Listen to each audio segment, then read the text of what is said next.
আওয়ামী লীগ দীর্ঘদিন দেশটাকে লুটপাট করে, অত্যাচার করে, গুম খুন করে দেশটাকে অপচয় করে দিয়েছে। সেটাকে ঠিক করতে সময় দিতে হবে। আমাদের মাননীয় চেয়ারম্যান, আপনারা সকলেই দেখতে পাচ্ছেন সে কীভাবে মানুষের কাছে চলছে। সে কোনো বাধা মানছে না, সে সাধারণ মানুষের সাথে কীভাবে মিশে যাচ্ছে। হ্যাঁ, সে যে ওয়াদাগুলো করেছে দেখেন, প্রত্যেকটা ওয়াদা কিন্তু সে পূরণ করে।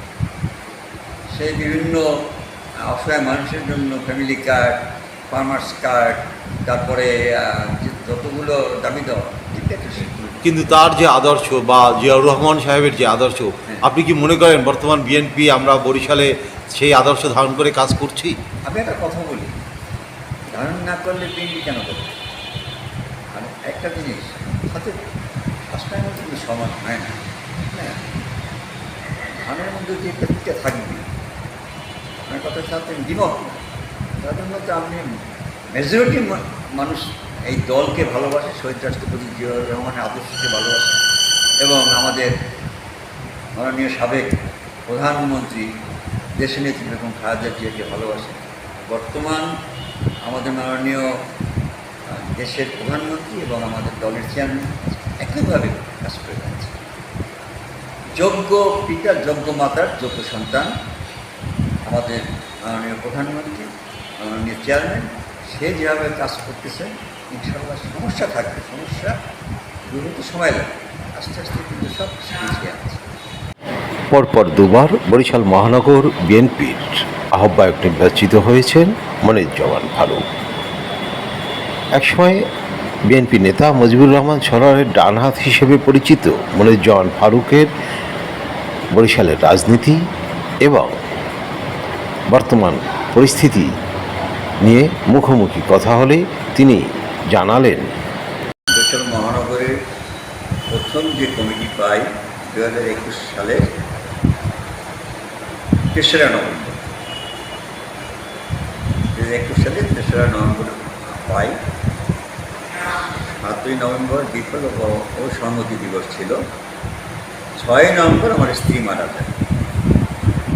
তারপরেও আমি যেহেতু রাজনীতি করি, আমার স্ত্রীর লাশ বাসায় রেখে তারপরে তখন সকলেই আমাকে বলেছিল যে না, এগুলোর থেকে আমাদেরকে বলেছে, যেহেতু মাননীয় চেয়ারম্যান সাহেব বলেছেন যে না, এটাকে পরে করা যাবে। আমি বলছি না, যেহেতু বিপ্লব সংহতি দিবসটা একটা ঐতিহাসিক দিন, ওই দিনে না হলে সেটা হয় না। আমার স্ত্রী মারা গেছে, আমার স্ত্রী আমি পাবো না, আমি লাশ রেখে আমি প্রোগ্রাম উদ্বোধন করি। সকলেই বলে যে না, আমরা আজকে বন্ধ করি। আমি বলছি না, সেটা হয় না। বিপ্লব সংহতি দিবস 7ই নভেম্বর যেটা, সেটা সেদিন না হলে সেটা থাকে না। আমি তারপরে সেদিনই আমি এই প্রোগ্রাম যে আমি উদ্বোধনী বক্তব্য দিয়ে আমি চলে আসি। পরে জোহরের নামাজের পরে আমি আমার স্ত্রীকে দাফন করি। এরপরে আন্দোলন সংগ্রামের ব্যাপারে আপনারা জানেন, আমি সবসময় মাঠে ছিলাম। আমি মাঠে থেকে আন্দোলন সংগ্রামে, এমন কোনো আন্দোলন সংগ্রাম নাই যেখানে আমি ছিলাম না। আমি 2014 সালের দেশব্যাপী অবরোধ প্রেসিডেন্ট হাসিনার বিরুদ্ধে, সেখানে আমি কাশীপুরে লাস্টে ইলেকশনের আগে সেখানেও আমাদের গ্রুপে পুলিশ হামলা করে। সেখানে আমার এই আমাদের আন্দোলন। পরবর্তীতে আপনারা জানেন 28শে অক্টোবর ঢাকায়, এর মধ্যে তো আরও অনেক ঘটনা আছে। 28শে অক্টোবর ঢাকায় যে এই অবৈধ হাসিনা সরকারের বিরুদ্ধে দেশব্যাপী একটি অবৈধ হাসিনার কর্মকাণ্ডের বিরুদ্ধে একটা প্রতিবাদ সমাবেশ করে দেশব্যাপী। সেখানেও আওয়ামী লীগ এবং পুলিশ হামলা করে, বুলেট মেরে এবং লাঠিচার্জ করে আমাদের 17 নেতাকর্মীদেরকে আহত করে এবং যে একটা কর্মী মারা হচ্ছে। আমরা পাশে ইসলামিয়া হাসপাতাল, সেখানে আমরা আশ্রয় নিই। সেখানে অনেক লোক আহত হয়, তাদেরকে আমরা চিকিৎসা করে আমরা সুন্দর করে সেখান থেকে বের হয়ে আসি। 1 নভেম্বর বরিশালে আবার দেশব্যাপী কর্মসূচি দেওয়া হয়।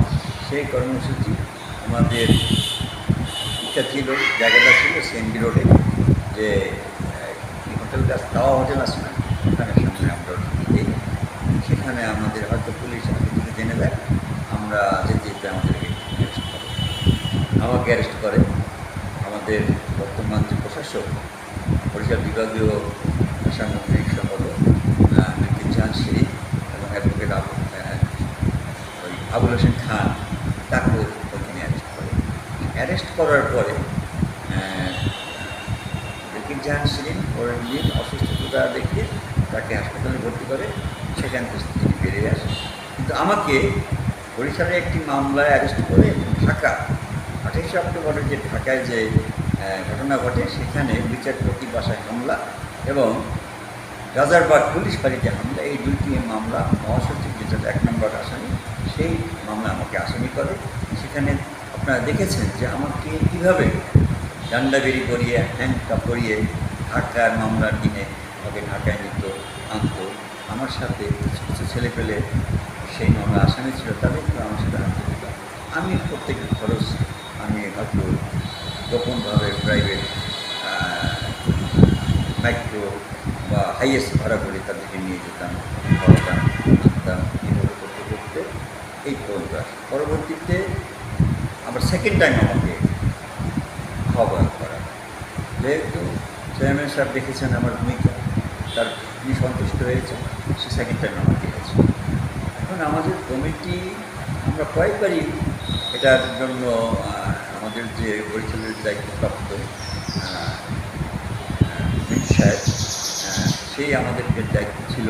তো সেখানে আমাদের এখানে টিম লিডারও একজন পাঠিয়েছিল ওই হুসান মামুনকে, কিন্তু তারাই আমরা মোটামুটি রেডি, আমরা যে কোনো সময় কমিটি দেওয়ার জন্য আমরা রেডি। আমরা প্রত্যেকটা ওয়ার্ডে আমরা গিয়েছি, ওয়ার্ডে মোটামুটি একটা সারা আছে, যেহেতু আমরা কমিটি ওই সময় ভেঙে দিই, ভেঙে দেওয়ার পরে কিন্তু সেই কমিটি আমাদের কাজ করতেছে, যেহেতু কাজ চলতে হবে, ঠিক না?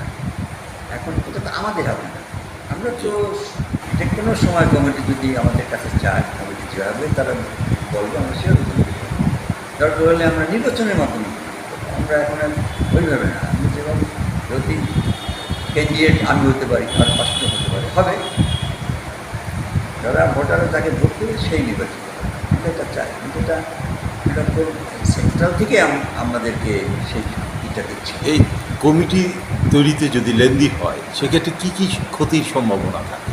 ক্ষতি বলতে তো তেমন কী সম্ভাবনা আছে, এই কাজ তো তারা সকলেই করতেছে।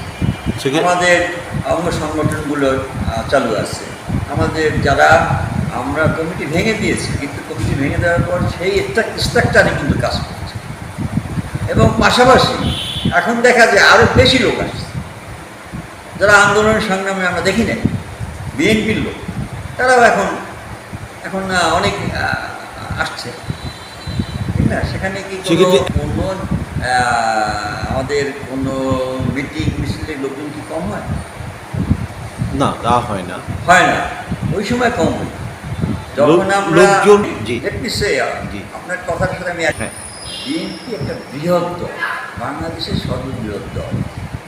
আপনি দেখেন একটা পরিবারেও কিন্তু ভাই ভাই করতে পারে, প্রতিযোগিতা হয়, এখানে প্রতিযোগিতা আছে, এছাড়া অন্য কিছু নেই। আমাদের মধ্যে দেখেন নাই যে কেউ কারোর সাথে মারামারি করেছে, কেউ সাথে কাউকে ই করেছে। হ্যাঁ, প্রতিযোগিতা থাকবেই, বড় দলের প্রতিযোগিতা থাকবেই, ঠিক না? এই জন্য এটাকে আপনি বলতে পারেন না যে আমরা আপনাদের মধ্যে বাজাবাজি, আপনাদের মধ্যে এরকম কোনো দেখান কারোর সাথে আমাদের সাথে কোনো বাজাবাজি ঘটছে কিনা বলেন? প্রতিযোগিতা থাকবে না, বৃহত্তম দলের প্রতিযোগিতা থাকবে না। যে দলের লোক কম, যে দলের লোক, সেখানে প্রতিযোগিতার কোনো প্রশ্নই আসে না। কিছু কিছু পার্টি আছে, কিন্তু প্রতিযোগিতা এক জিনিস, আর নেতৃত্ব মেনে কাজ করা, মানে মনে করেন আপনার কথা সবাই মানছে কিনা। না, আমরা কিন্তু মঞ্চে অনেকবার দেখেছি আপনি ধমক দেওয়ার পরও কারো চিল্লাচিল্লি বন্ধ হচ্ছে না। আমি একটা কথা বলি, বড় দল এটা হবে। এখন যদি আপনারা কমিউনিস্ট পার্টি 10 জন লোক একটু বসে থাকে, তা বৃহৎ দলে একটা নির্বাচিত, যে দলটা বারবার নির্বাচনে জয়ী হয়, যে দলটা বারবার ক্ষমতায় আসে মানুষের ভোটে, সেই জন্য তো প্রতিযোগিতা থাকবে। হ্যাঁ, এর অর্থ এই না যে প্রতিহিংসা বা একজনের সাথে আরেকজনের বাজাবাজি, সেটা না। ঠিক না? তার মানে প্রতিযোগিতা আছে, প্রতিহিংসা বলে কিছু আমাদের মধ্যে। প্রতিহিংসামূলক কিছু নেই। বর্তমান অবস্থাটা কি দেখছেন? আমাদের সংসদ সদস্য, আমাদের প্রশাসক এবং দুই প্রশাসক, জেলা পরিষদ এবং সিটি কর্পোরেশন প্রশাসক, এদের মূল্যায়ন নিয়ে